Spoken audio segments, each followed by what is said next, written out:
Oh god, I am excited today because I will be finally reviewing my favourite Stephen King book of all time, and my favourite book of all time for that matter, Salem's Lot.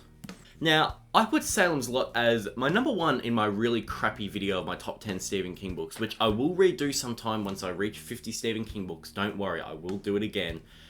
And that statement hasn't changed, and it's not looking like changing anytime soon.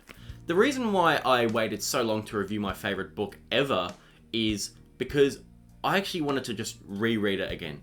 And just to make sure that it held up and it wasn't like, just a one-off thing where I had a lot of fun reading it. And spoiler alert, it held up and I liked it even better on the second time than I did the first time around. Salem's Lot is Stephen King's second novel, and he published it after Carrie. And while Carrie was a great little book that packed an almighty punch, Salem's Lot really stepped up the game and created a 600-page epic which sees the town of Jerusalem's Lot, Maine just be slowly and horrifyingly torn apart by creatures of the night. For a while, King actually had this book as the favourite of his that he's ever written, and that was until he wrote Lisey's Story, which is his favourite now, and I just can't fucking believe that. But it just shows this book, it has a charm to it that just drags you in, and there's just something so good about it. Anyway, let's look at the length of this book. So my edition of Salem's Lot is 600 pages on the dot, so it is definitely a reasonable sized King book. Carrie, which I have here, actually, here it is. This one's about 250 pages, but Salem's Lot, 600. So it's definitely a big jump. It's not the biggest of Stephen King's works, but calling it small would be just completely incorrect too. But despite its decent size, it is paced so well, and we'll talk about that later on. Salem's Lot revolves around Ben Mears, an author returning to his childhood town of Jerusalem's Lot, to write a book about the supposedly haunted Marston House, this grand old mansion sitting at the top of the hill and just looms over the town. But he soon discovers that the Marston House has been recently bought after being abandoned for 30-something years, and all of a sudden, the residents of the town become vampires. So this is basically Stephen King's take on Dracula. He sat down and was like, what if Dracula came to Maine and started wreaking havoc? So he just belted out this book. Just plain and simple did it. But don't go into this book thinking it'll literally be a reskinning of Dracula, because it's not. It certainly contains similar elements and themes, and even like some of the characters almost like, are substitutions for some of the ones in Dracula, but they're both such different stories. Salem's Lot is just classic Stephen King horror. The scares in this book are unbeaten throughout his entire bibliography, in my opinion. He has a few books like Pet Sematary and Revival which get really close, but I still think that Salem's Lot is the scariest Stephen King book. For the whole duration, it just keeps you just fucking shaking. I will never forget reading this book for the first time and actually being worried to turn the page to see what would happen next.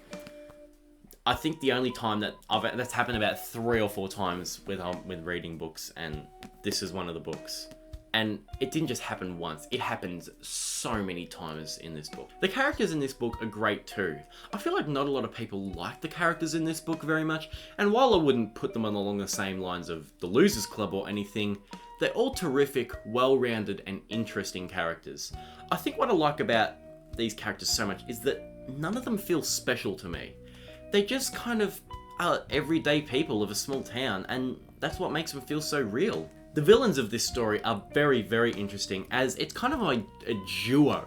You have Richard Straker, who comes into the town, opens up an antique shop with his partner, who is just known as Mr. Barlow, but Mr. Barlow is never seen.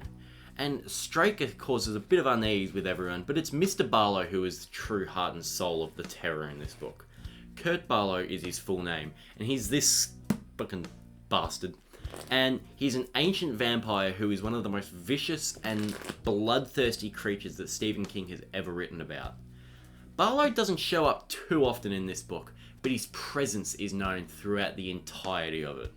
And when he does show up, good lord. And I actually counted up on my recent read, when every single time in this book that Barlow appears, he murders someone. Now, one of the best things that Stephen King can do, and he's done this time and time again, such as in It and Needful Things, And it all started here, and that is building up towns. I think that town building and the way that Salem's Lot feels so real, to the point that you know every street corner where everyone lives and everything about the town history is some of the best shit that he has ever put to page. And there are little chapters in between everything that just talks about the town and how it's just slowly falling apart.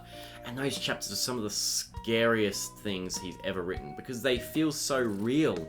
Even though it's vampires, but it feels so real and just destroying.